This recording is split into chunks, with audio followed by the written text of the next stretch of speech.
Ganjifa art form ಅಂದ್ರೆ ಭಾರತ ದೇಶದಲ್ಲಿ playing ಗೇಮ್ಸ್ಗೆ ಒಂದು ಇಂಪಾರ್ಟೆನ್ಸ್ ಇದೆ.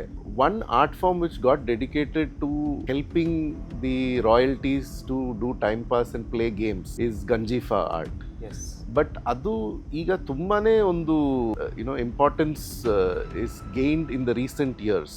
What do you have to say about that?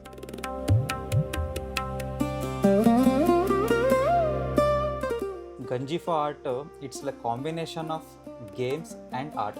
ಕಲೆ ಅದರಲ್ಲಿ ಅಳವಡಿಸ್ಕೊಂಡಿದೆ.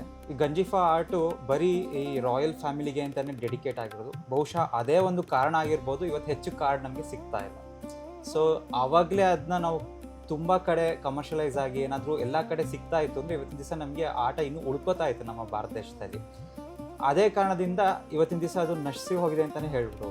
ಇವತ್ತಿನ ದಿವಸ ಅದು ಬರೀ ಅಲಂಕಾರಿಕವಾಗಿ ಒಂದು 8 ಸೆಟ್ಟು, ದಶಾವತಾರದ 10 ಸೆಟ್ಟು ಈ ಥರ ಅದನ್ನ ಮನೆಗಳಲ್ಲಿ ಡೆಕೋರೇಟಿವ್ ಐಟಮ್ಸ್ ಆಗಿ ಇಟ್ಕೋತಾ ಇದ್ದಾರೆ.